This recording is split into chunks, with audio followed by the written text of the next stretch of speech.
Doctor Baba Saheb Ambedkar open university.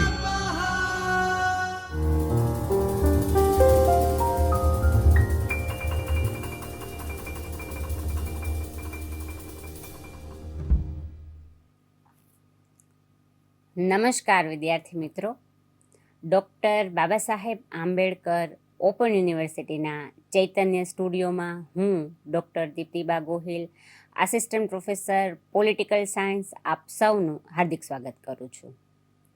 વિદ્યાર્થી મિત્રો, આજે આપણે રાજ્યશાસ્ત્ર વિષયમાં SYBAમાં પેપર નંબર 5 જેનો કોડ છે PSCM 205 લોકશાહીના પાયાના સિદ્ધાંતો, જે અંતર્ગત બ્લોક 3 દાબ જૂથો અને રાજકીય પક્ષો, એકમ 8 રાજકીય પક્ષો અને એમાં ટોપિક પક્ષ પ્રથા વિશે વિગતવાર ચર્ચા કરીશું. આજના મારા આ વિડિયો લેક્ચરની સમગ્ર રૂપરેખા આ પ્રકારે રહેશે. આ વિડિયો લેક્ચરના અંતમાં હું તમને સ્વાધ્યાય રૂપે કેટલાક પ્રશ્ન આપીશ, જેનો ઉત્તર તમે તમારી અનુકૂળતાના સમયે આપીને તમારું સ્વમૂલ્યાંકન કરી શકશો. વિશેષ વાંચન માટે હું સંદર્ભ સૂચિ પણ આ PPTના અંતમાં તમને આપીશ. આ વિડિયો લેક્ચરનો મારો મુખ્ય ઉદ્દેશ્ય એ છે કે તમે પક્ષ પ્રથાના પ્રકારો વિશે વિગતવાર સમજૂતી પ્રાપ્ત કરો. ખાસ કરીને જે એક પક્ષ પ્રથા, દ્વિપક્ષ પ્રથા અને બહુપક્ષ પ્રથા વિશે તમે જાણકારી પ્રાપ્ત કરી શકશો. તો ચાલો આવો સમજીએ પક્ષ પ્રથાના પ્રકારો પૈકી સૌપ્રથમ એક પક્ષ પ્રથા. વિદ્યાર્થી મિત્રો, અહીંયા તમને એવો પ્રશ્ન થાય કે એક પક્ષ પ્રથા એટલે શું? તો ચાલો આવો સૌપ્રથમ એનો અર્થ જાણીએ. એક પક્ષ પ્રથા એટલે જે દેશમાં એક જ પક્ષ અસ્તિત્વ ધરાવતો હોય અને બીજા રાજકીય પક્ષો જો હોય અસ્તિત્વમાં તો તેમને દૂર કરવામાં આવે છે ને આ પ્રકારની આખી જ જે પક્ષ વ્યવસ્થા બિનલોકશાહી દેશમાં વધુ જોવા મળે છે. તેમાં સર્વસત્તાવાદી રાજ્યોનો સમાવેશ થાય છે. સરમુખત્યારશાહી રાજ્યોમાં પક્ષ પદ્ધતિનો અમલ કરવામાં આવે છે. ઉદાહરણ તરીકે પ્રથમ વિશ્વયુદ્ધ બાદ જર્મનીમાં હિટલરે નાઝીવાદ અને ઇટાલીમાં મુસોલિનીએ ફાસીવાદની સ્થાપના કરીને એક પક્ષ પ્રથાનો સ્વીકાર કર્યો હતો. સોવિયત રશિયામાં પણ સામ્યવાદી પક્ષનો જ સ્વીકાર કરવામાં આવ્યો છે, જે એક પક્ષ પ્રથાનું ઉદાહરણ ગણાવી શકાય. સામ્યવાદી ચીનમાં પણ એક પક્ષ પ્રથા અમલમાં છે. તો આ હતો તેનો અર્થ. હવે આપણે સમજીએ એક પક્ષ પ્રથાની વિશેષતાઓ વિશે, કે તે કેવા પ્રકારની વિશેષતાઓ ધરાવે છે. એક પક્ષ પ્રથામાં એક જ પક્ષ અગ્રેસર હોય છે. અન્ય બીજા પક્ષો હોય તો બળ દ્વારા તેનો નાશ કરવામાં આવે છે. એક પક્ષ પ્રથામાં સત્તાધારી પક્ષ સિવાય અન્ય પક્ષને સ્થાન નથી. વિરોધ પક્ષ જેવું કાંઈ હોતું નથી અને હોય તો પણ તેને ડામી દેવામાં આવે છે. સત્તાનું જે કેન્દ્રીકરણ છે એ માત્ર એક જ પક્ષના હાથમાં હોય છે. એક જ પક્ષના હાથમાં સત્તા કેન્દ્રિત થયેલી હોવાથી તે સર્વસત્તાધીશ ગણાય છે. પક્ષ જ સરકાર અને પક્ષ જ રાજ્ય એવું ગણવામાં આવે છે. એક પક્ષ પ્રથામાં નામ પૂરતી જ ચૂંટણી કરવામાં આવે છે ને મત એક જ પક્ષના ઉમેદવારને આપવો પડતો હોય છે. ફાંસીવાદ, નાઝીવાદ, સામ્યવાદ એક પક્ષ પ્રથાના ઉત્તમ ઉદાહરણો ગણાવી શકાય. વિદ્યાર્થી મિત્રો, કેટલીક વખત રાજ્યના બંધારણમાં જ પક્ષનો ઉલ્લેખ કરવામાં આવતો હોય છે. હવે આપણે વાત કરીશું એક પક્ષ પ્રથાના ફાયદાઓ વિશે, કે તે કેવા કેવા પ્રકારના ફાયદાઓ તેના છે. સૌપ્રથમ તો છે સુદૃઢ અને કાર્યદક્ષ શાસનતંત્ર. કારણ કે આ પ્રકારની વ્યવસ્થામાં વિરોધ પક્ષ અન્ય પ્રકારના પક્ષોની હાજરી હોતી નથી. એક જ પક્ષ સર્વે સર્વા હોવાથી મજબૂત શાસન દેશને પૂરું પાડી શકાય છે. વહીવટીતંત્ર કાર્યક્ષમ રીતે કાર્ય કરે છે અને નિર્ણયોનો ઝડપી અમલ શક્ય બને છે. એટલે આપણે એમ કહીએ ને કે ક્વિક ડિસિઝન, રાઇટ ડિસિઝન, સાચું ખોટું પછીની વાત, પણ એ પ્રકારની પ્રક્રિયા શક્ય બને છે. વ્યર્થ બિનજરૂરી ટીકાઓ અને પ્રચારમાં સમય બરબાદ થતો નથી. આ ઉપરાંત એક જ પક્ષ હોવાથી અન્ય પક્ષની ટીકાનો ભય સામાન્ય રીતે રહેતો નથી અને તે માટે સમય પણ બગડતો નથી. એટલે એક રીતે આપણે એમ કહી શકીએ કે આ પ્રથાનો ફાયદો એ છે કે સમય, શક્તિ અને નાણાંનો વ્યય થતો નથી, તેનો બચાવ થાય છે. માનવ સંસાધનોનો મહત્તમ મેક્ઝિમમ ઉપયોગ શક્ય બને છે. નંબર 3, વિકાસ ઝડપી થાય છે. કારણ કે એક પક્ષ પ્રથા એ આર્થિક વિકાસમાં મદદરૂપ બને છે. દેશના રાષ્ટ્રહિતને ધ્યાનમાં રાખીને યોજનાઓનું નિર્માણ, તેનું આયોજન અને અમલીકરણ ઝડપથી કરી શકાય છે. વિકાસલક્ષી કાર્યોને વેગ મળે છે. અનુશાસન અને શિસ્તનું ચુસ્તપણે પાલન કરાવવાનું શક્ય બને છે. કારણ કે આ પ્રકારની વ્યવસ્થામાં શિસ્તનો આગ્રહ રાખવામાં આવે છે. જેમ કે એક ચોક્કસ પ્રકારનો પોશાક, ચોક્કસ પ્રકારની ભાષા, અમુક ચોક્કસ પ્રકારના રીત રિવાજનો આગ્રહ પણ રાખવામાં આવતો હોય છે. અને જે વ્યક્તિ ગેરશિસ્ત કરે છે તો ગેરશિસ્ત કરનાર સામે કડકમાં કડક એવા શિસ્તભંગના પગલાં લેવામાં આવે છે. હડતાલ, તાળાબંધી જેવી ઘટનાઓ બનતી નથી અને જો બને તો પણ તેને બળ પ્રયોજન દ્વારા કે હિંસાત્મક પગલાં દ્વારા તેને ડામી દેવામાં આવે છે. એટલે સમગ્ર તંત્ર એક શિસ્તબદ્ધ તંત્ર હેઠળ ચાલે છે. ચીન તેનું ઉત્તમ ઉદાહરણ ગણાવી શકાય. એક પક્ષ પ્રથાને કારણે રાષ્ટ્રભાવના અને રાષ્ટ્રીય એકતા મજબૂત બને છે. કારણ કે એક પક્ષ પ્રથામાં રાષ્ટ્રપ્રેમ ગાઢ બને છે. પ્રજામાં એકતાની ભાવના વધુ દ્રઢ બને છે. અલગતાવાદની નીતિ નિર્માણ થતી નથી અને બાહ્ય પડકારો જેવા કે આતંકવાદ, નક્સલવાદ વગેરેનો સામનો સારી રીતે કરી શકાય છે. આંતરિક પડકારો જેવા કે ભાષાવાદ, પ્રદેશવાદ વગેરે એક વિભાજક પરિબળોથી પણ બચી શકાય છે અને એ રીતે રાષ્ટ્રની એકતા જળવાય છે. એટલે આમ એક પક્ષ પ્રથા જ્યાં અમલમાં હોય ત્યાં આપણે જે ફાયદાઓની ચર્ચા કરી તે તમામ પ્રકારના ફાયદાઓ વત્તા ઓછા પ્રમાણમાં ત્યાં જોવા મળે છે. જોકે એક સિક્કાની જેમ બાજુ હોય એમ તેની કેટલીક મર્યાદાઓ કે ગેરફાયદાઓ પણ છે, જેનો આપણે અભ્યાસ કરી લઈએ કે એક પક્ષ પ્રથાના કયા કયા ગેરફાયદાઓ છે. સૌપ્રથમ એનો ગેરફાયદો એ છે કે વ્યક્તિ સ્વાતંત્ર્યનો નાશ કરે છે. વ્યક્તિને પોતાના વિચારો મુક્ત રીતે વ્યક્ત કરવાની તક એક પક્ષ પ્રથામાં મળતી નથી. વાદ વિવાદ, ચર્ચાને અવકાશ રહેતો નથી. વ્યક્તિ સ્વાતંત્ર્યનો નાશ કરે છે, જેની ગંભીર અસર રાજ્ય ઉપર પડે છે. વિરોધી વિચારોનો અસ્વીકાર, તે પણ એનો એક ગેરફાયદો છે. કારણ કે વિરોધ પક્ષની અનુપસ્થિતિ હોવાથી સત્તાધારી પક્ષ પોતાના વિચારો કરતાં જુદા વિચારો ધરાવતા વર્ગનો સ્વીકાર કરતા નથી. વિરોધી વિચારોનો સદંતર અસ્વીકાર કરવામાં આવે છે. વિરોધ પક્ષ ન હોવાથી સત્તાધારી પક્ષ પોતાની મનમરજી અનુસાર શાસન કરે છે, જે એક પ્રગતિશીલ વિચારોને અવરોધક બને છે. તો આ વ્યવસ્થાનો એક સૌથી મોટો ગેરફાયદો આ ગણાવી શકાય. બીજું છે લોકોના અધિકારોને મર્યાદિત કરવામાં આવે છે. એક પક્ષ પ્રથામાં લોકોના અધિકારો ઘણા મર્યાદિત કરવામાં આવે છે અને પ્રજાની ફરજો ઉપર ખાસ ધ્યાન આપવામાં આવે છે, વિશેષ મહત્ત્વ આપવામાં આવે છે. સર્વસત્તાવાદી વ્યવસ્થા તંત્રમાં વ્યક્તિના જીવનના તમામ પાસાઓને નિયંત્રણ અને અંકુશમાં રાખવામાં આવે છે. તો આ એક એનો બીજો ગેરફાયદો ગણાવી શકાય. વિદ્યાર્થી મિત્રો, હવે આપણે ચર્ચા કરીશું દ્વિપક્ષ પ્રથા વિશે. એટલે અત્યાર સુધી આપણે વાત કરી એક પક્ષ પ્રથાની, હવે આપણે વાત કરીશું દ્વિપક્ષ પ્રથા. અને દ્વિપક્ષ પ્રથા એટલે શું?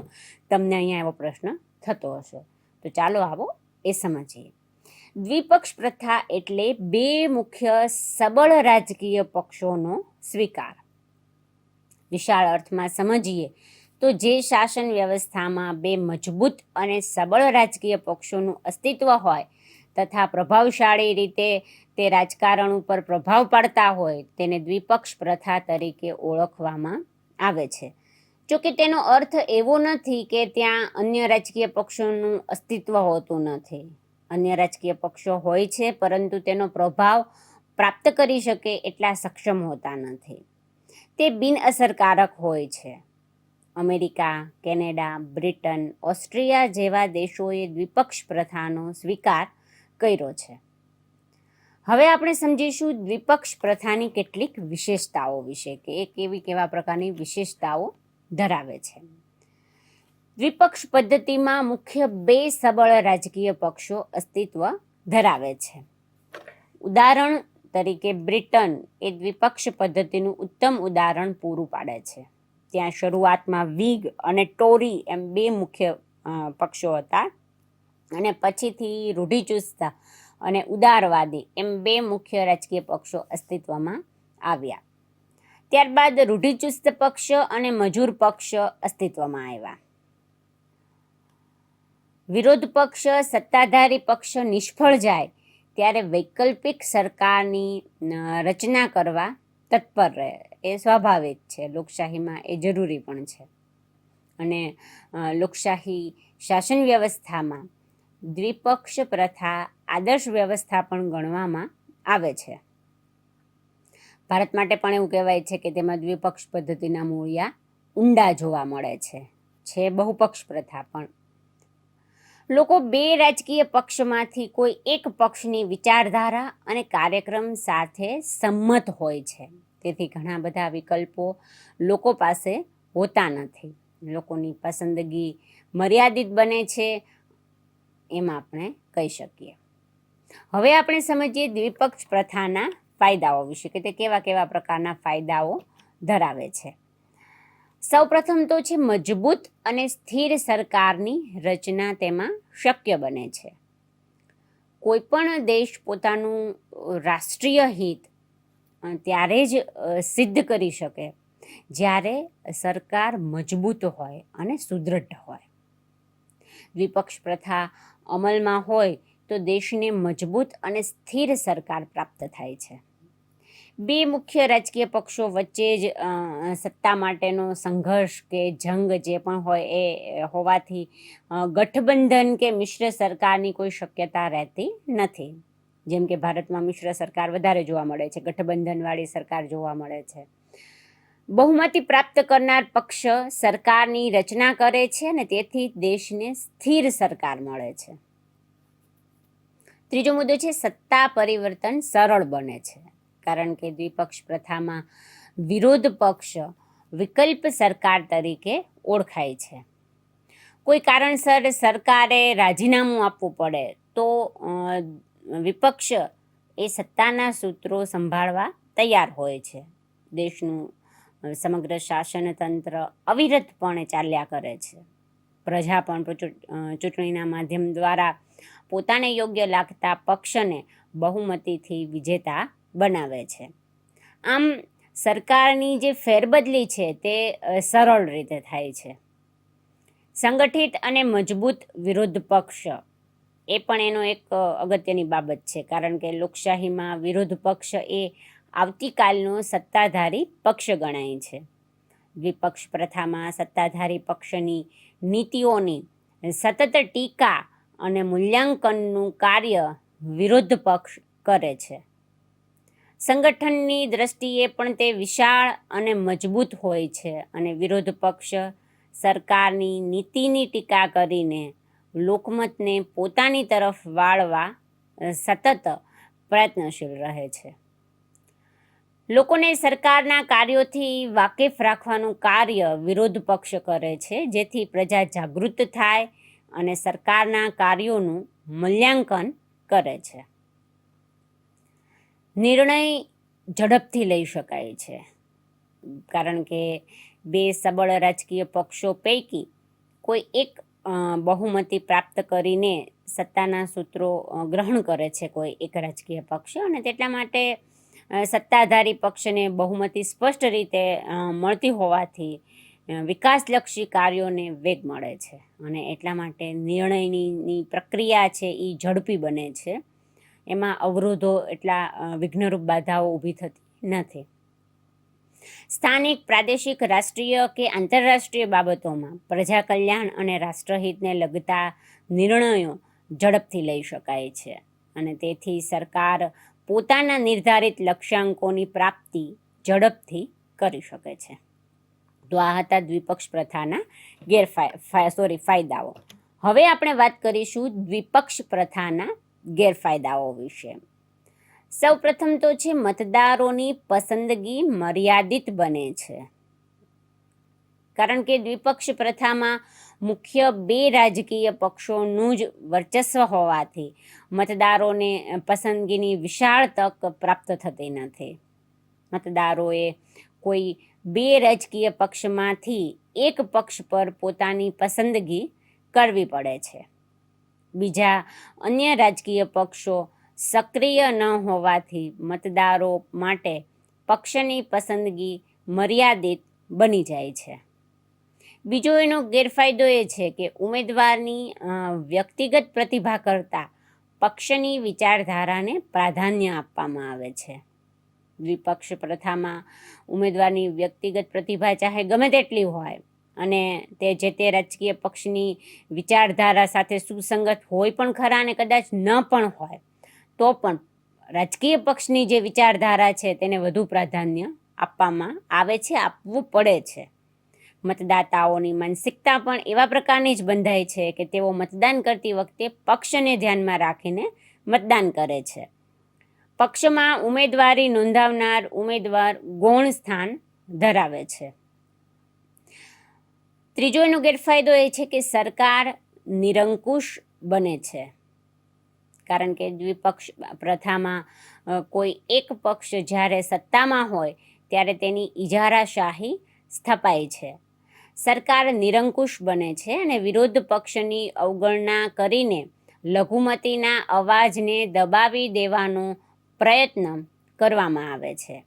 આ રીતે સરકાર પોતાની મરજી મુજબ નિર્ણયો કરીને પોતાનો ઇજારો સ્થાપિત કરે છે, જે લોકશાહી માટે ખતરો ઊભો કરે છે. તો આ હતું પક્ષ પ્રથાના સંદર્ભમાં તેના ગેરફાયદાઓ. આગળ બીજો એક ગેરફાયદો જોઈએ તો દરેક વર્ગને પ્રતિનિધિત્વ મળતું નથી. એ પણ એક એનો ગેરફાયદો ગણાવી શકાય દ્વિપક્ષ પ્રથાનો, કારણ કે દ્વિપક્ષ પ્રથાને કારણે સમાજના દરેક વર્ગને પ્રતિનિધિત્વ મળતું નથી.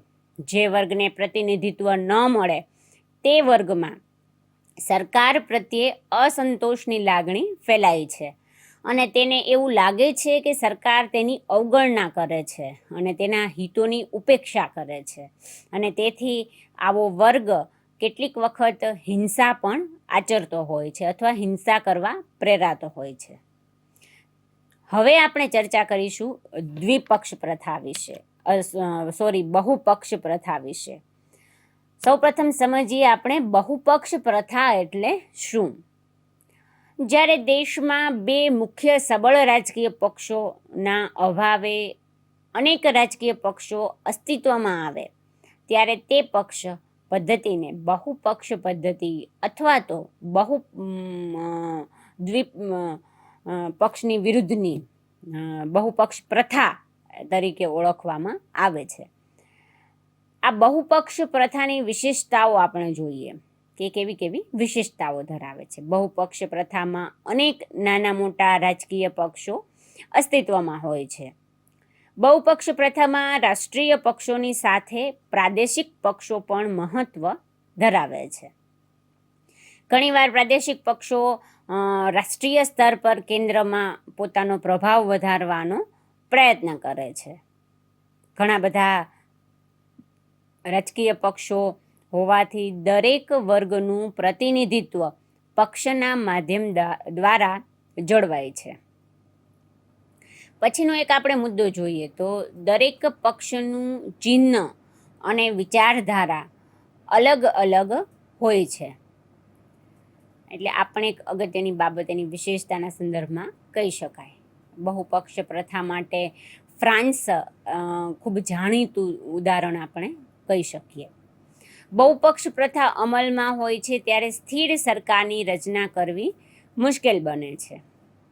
આ હતી તેની વિશેષતાઓ.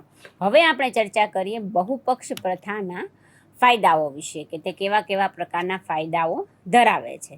જેમ કે મતદારોને પોતાની પસંદગીના વિકલ્પો મળી રહે છે. બહુપક્ષ પ્રથામાં મતદારોને પસંદગીના વિકલ્પો ઘણા મળે છે. અનેક રાજકીય પક્ષો પ્રવર્તમાન હોવાથી કયા પક્ષના ઉમેદવારને પસંદ કરવો તેની સ્વતંત્રતા મતદારોને પ્રાપ્ત થાય છે. ઉમેદવારોના ગુણદોષને આધારે પસંદગીને એક વિશાળ અવકાશ મળી રહે છે એમ આપણે કહી શકીએ. એવી જ રીતે દરેક વર્ગનું અને હિત જૂથનું પ્રતિનિધિત્વ જળવાય છે. કારણ કે સમાજના જે વિવિધ પ્રકારના ઇન્ટરેસ્ટ ગ્રુપ છે, હિત જૂથો છે અને જુદા જુદા પ્રકારના વર્ગો છે, તો એ તમામ વર્ગોનું પ્રતિનિધિત્વ જળવાય છે તેવું લોકોને ફીલ થાય છે. સમાન સામાજિક, રાજકીય, સાંસ્કૃતિક, ધાર્મિક હિતો ધરાવતા વિવિધ વર્ગોનું પ્રતિનિધિત્વ કરતા રાજકીય પક્ષોને ધારાસભામાં સ્થાન મળે છે. તેઓ ચોક્કસ વિસ્તારના લોકોનું અને વર્ગોનું પ્રતિનિધિત્વ કરતા હોવાથી તેઓની જે સમસ્યાઓ છે એનું સોલ્યુશન તેઓ સરળતાથી લાવી શકે છે. ત્રીજું એનું એક બાબત એ છે કે અમુક જ ફાયદો કે અમુક જ પક્ષની ઇજારાશાહી સ્થપાતી નથી. કારણ કે અમુક જ રાજકીય પક્ષની ઇજારાશાહીનો એને ભય રહેતો નથી. કારણ કે સત્તાધારી પક્ષ કે વિરોધ પક્ષ લોકોનો મત અને વિશ્વાસ મેળવવા સતત પ્રયત્નશીલ રહે છે. સ્પષ્ટ બહુમતી કોઈ એક પક્ષને ન મળે તો મિશ્ર સરકારની રચના કરવી પડે છે. સરકાર પોતાની સરમુખત્યારશાહી સ્થાપી શકતી નથી. બધાને સાથે રાખીને તેણે ચાલવું પડે છે. તેથી કોઈ એક પક્ષનું પ્રભુત્વ બહુ વધી નથી જતું અને કોઈ પક્ષની ઇજારાશાહી સ્થાપાતી નથી. ઉમેદવારની પ્રતિભાને મહત્ત્વ આપવામાં આવે છે. આ પણ એક અગત્યનો એનો ફાયદો ગણાવી શકાય. કારણ કે બહુપક્ષ પ્રથામાં કોઈ એક ચોક્કસ રાજકીય પક્ષની ચોક્કસ વિચારધારા અને કાર્યક્રમ હોય છે જે અનુસાર પક્ષના સભ્યોએ ચાલવાનું હોય છે. આમ છતાં બહુપક્ષ પ્રથામાં પક્ષની વિચારધારાની સાથે સાથે ઉમેદવારની વ્યક્તિગત પ્રતિભાને પણ મહત્ત્વ આપવામાં આવે છે. લોકો ઉમેદવારની પ્રતિભાને જોઈને ઘણીવાર મત આપતા હોય છે. જેમ કે ભારતમાં શ્રી નરેન્દ્રભાઈ મોદી, તો આ એમના નામ ઉપર એમના પક્ષને પણ ઘણો ફાયદો થતો હોય છે. પછીનો એક ફાયદો છે રાષ્ટ્ર બે વિરોધી જૂથોમાં વહેંચાતું નથી. કારણ કે દ્વિપક્ષ પ્રથામાં મુખ્ય બે રાજકીય પક્ષો સક્ષમ અને સબળ હોવાથી રાષ્ટ્ર બે વિરોધી છાવણીમાં બે ગ્રુપમાં વહેંચાઈ જાય છે. પરંતુ અહીંયા એવું નથી. બહુપક્ષ પ્રથા જ્યાં અમલમાં હોય છે ત્યાં એ શક્યતા નહિવત છે અથવા તો રહેતી નથી. કારણ કે ઘણા બધા પ્રકારની વિચારધારાઓ ધરાવતો અલગ અલગ રાજકીય પક્ષ અમલમાં હોય છે. હવે આપણે વાત કરીશું બહુપક્ષ પ્રથાના ગેરફાયદાઓ વિશે. નંબર 1, સમય, શક્તિ અને નાણાંનો વ્યય થાય છે. બહુપક્ષ પ્રથાને કારણે કોઈ પક્ષને સ્પષ્ટ બહુમતી ન મળે તો મિશ્ર સરકારની રચના કરવી પડે છે. અને ગઠબંધન કરેલી સરકારમાં કોઈ એક પણ પક્ષ પોતાનો ટેકો કે પોતાનું સમર્થન જો પાછું ખેંચી લે તો સરકાર ગબડી પડે છે, સરકારનું વિસર્જન થાય છે, સમય પહેલાં એનું વિસર્જન થાય છે અને ફરીવાર નવી ચૂંટણી કરવી પડે છે. અને આમ સમય, શક્તિ અને નાણાંનો વ્યય થવાની સંભાવના પૂરેપૂરી રહે છે.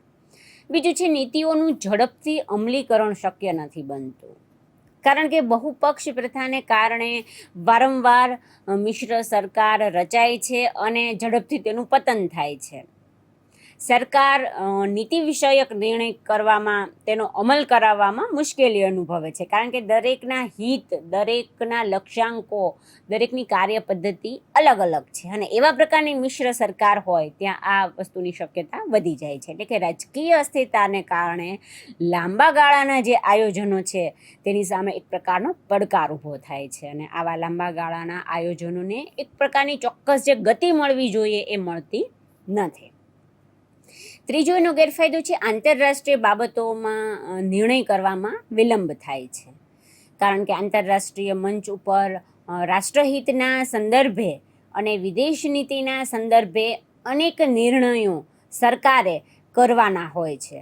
ત્યારે બહુપક્ષ પ્રથાને કારણે યુદ્ધ, સંધિ કે કરારને કરવા અંગેના નિર્ણયો ઝડપથી લઈ શકાતા નથી.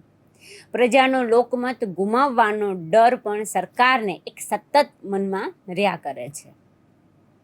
ચોથો એનો ગેરફાયદો એ છે કે અસ્થિર સરકાર બની શકે છે, કારણ કે ઘણા રાજકીય પક્ષો અમલમાં હોવાથી કોઈ એક પક્ષને સ્પષ્ટ બહુમતી ન મળે તો મિશ્ર સરકારને કારણે સરકારની સ્થિરતા જોખમમાં મુકાય છે, સરકાર અસ્થિર બને છે.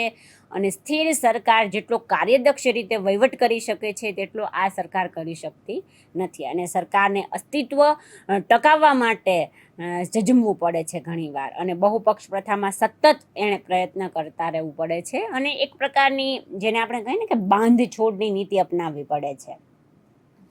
અને આ અસ્થિર સરકારોને કારણે રાષ્ટ્રનો વિકાસ પણ કંઈક અંશે રૂંધાય છે, અથવા તો જેટલી માત્રામાં, જેટલી ગતિએ થવો જોઈએ એટલો થઈ શકતો નથી.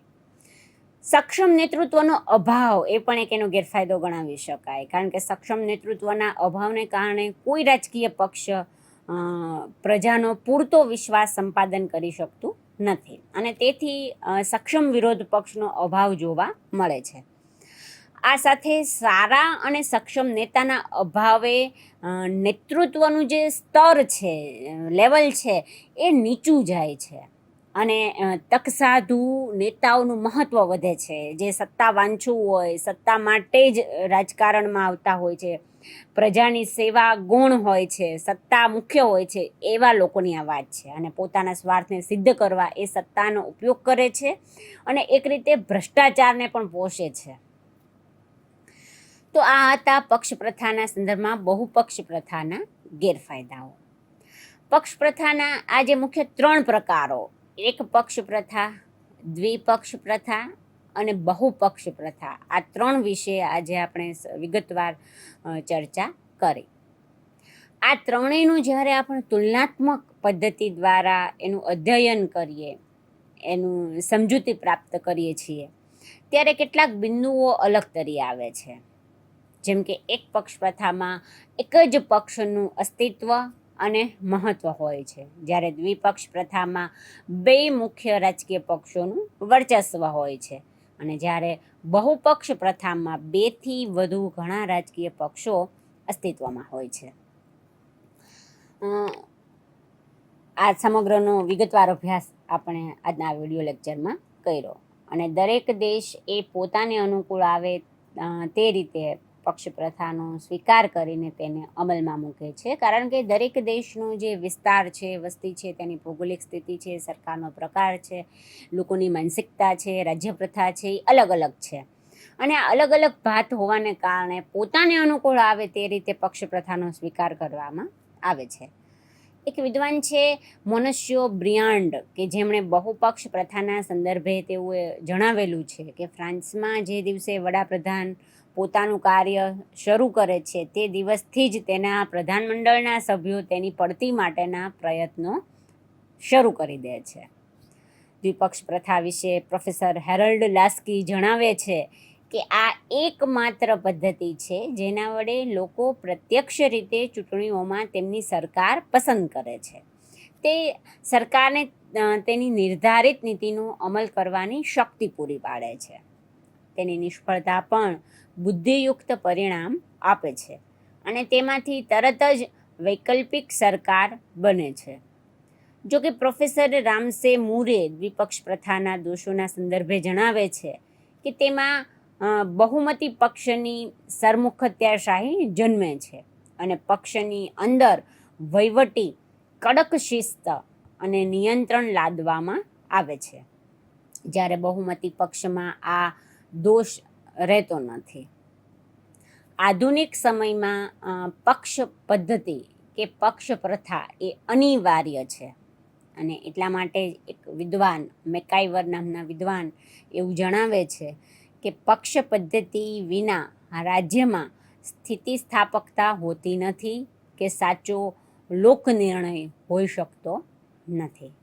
આ વિડીયો લેક્ચરના અંત તરફ આપણે જઈ રહીએ છીએ ત્યારે સારાંશમાં આપણે એમ કહી શકીએ કે આપણે રાજકીય પક્ષના સંદર્ભમાં અગાઉના વિડીયો લેક્ચરમાં મેં તેની વ્યાખ્યા, તેના કાનૂની ચર્ચા કરી હતી અને આજે મેં પક્ષ પ્રથાના પ્રકારો, એક પક્ષ પ્રથા, દ્વિપક્ષ પ્રથા અને બહુપક્ષ પ્રથા વિશે ચર્ચા કરી. દરેકનો અર્થ, તેની વિશેષતાઓ, તેના ફાયદાઓ અને ગેરફાયદાઓની સમજૂતી આપણે પ્રાપ્ત કરી અને એક તુલનાત્મક અભ્યાસ પણ આપણે કર્યો.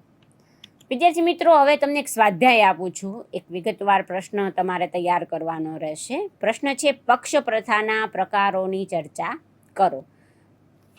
વિશેષ વાંચન માટે મેં અહીં સંદર્ભ સૂચિ આપેલી છે જેનો ઉપયોગ તમે કરી શકશો. આશા રાખું છું આજના આ વિડીયો લેક્ચરમાં તમે પક્ષ પ્રથાના પ્રકારો વિશે સમજૂતી પ્રાપ્ત કરી ચૂક્યા હશો. ફરીવાર મળીશું કોઈ નવા જ ટોપિકની ચર્ચા સાથે. ત્યાં સુધી આપ સૌને તંદુરસ્ત સ્વાસ્થ્યની શુભકામનાઓ. ધન્યવાદ. स्वाध्यायः परः